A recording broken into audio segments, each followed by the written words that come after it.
If there's one way to describe the two-episode premiere of Star Wars, Skeleton Crew, it's refreshing.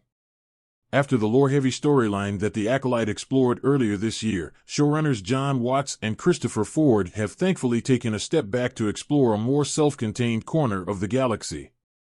Between introducing the suburban world of Eta 10 and taking a more grounded look at Star Wars' notoriously messy family dynamics, the show has already given us a glimpse at the everyday workings of galactic life, along with a new age of Star Wars piracy. Yet, for all the distance Skeleton Crew puts between itself and pre-existing canon, the show still doesn't fully avoid the franchise's main iconography, which begs the question, where are the Jedi during this dangerous time in the galaxy? In order to figure out what the Jedi are up to at the time of Star Wars, Skeleton Crew, we need to understand the show's place in the Star Wars timeline.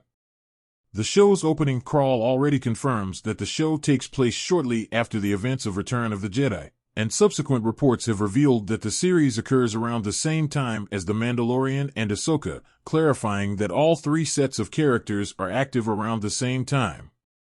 Therefore, Star Wars, Skeleton Crew occurs at a time when the Jedi no longer exist as an organized peacekeeping force, as Luke Skywalker, Mark Hamill, is still in the process of rebuilding the order that Kylo Ren, Adam Driver, destroys during Disney's sequel trilogy.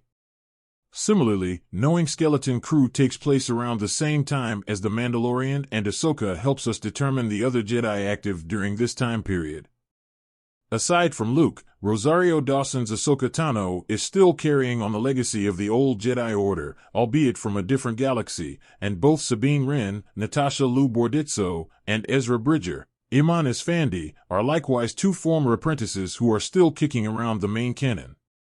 It's also possible that Star Wars Jedi's Cal Kestis, Cameron Monaghan, is active during the New Republic era, meaning we have confirmation of only a handful of Jedi who are around to police their increasingly lawless galaxy. Still, given Star Wars, Skeleton Crew's time period, it isn't out of the question for one of these Jedi to appear in the kind of cameo that has become the norm in recent Star Wars stories.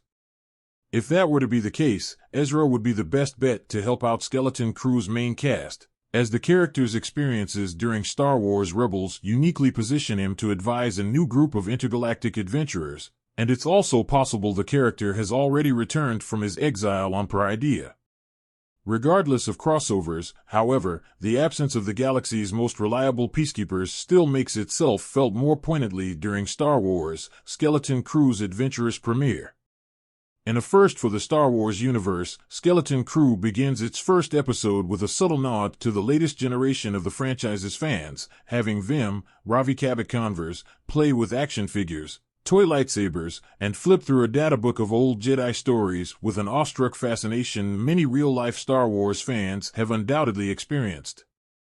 The nostalgia-heavy opening is bolstered by a fun reference back to Star Wars' infamous holiday special, but there's also a solemn side to this fanfare. Unlike real-world fans, Vim lives in a galaxy where the Jedi used to be as real as they sounded, and his father's, Tund Adbimp, insistence that his son give up his fixation on them reiterates the sad reality of Vim's place in the Star Wars timeline. While Star Wars, Skeleton Crew may take place after Return of the Jedi, the fact that the Jedi are still little more than myth to many on Eta 10 emphasizes the unfortunate truth that the Sith really did eradicate the Order's standing in the galaxy. After decades of Emperor Palpatine's, Ian McDiarmid, Imperial rule, Vim serves as a reminder that Star Wars' newest generation is growing up without the hope of its greatest heroes, which is what makes Jude Law's possible Force use at the end of Episode 2 so exciting.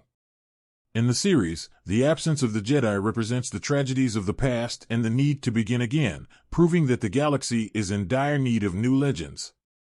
Star Wars, Skeleton Crew is available to stream on Disney Plus in the US. New episodes stream every Tuesday night.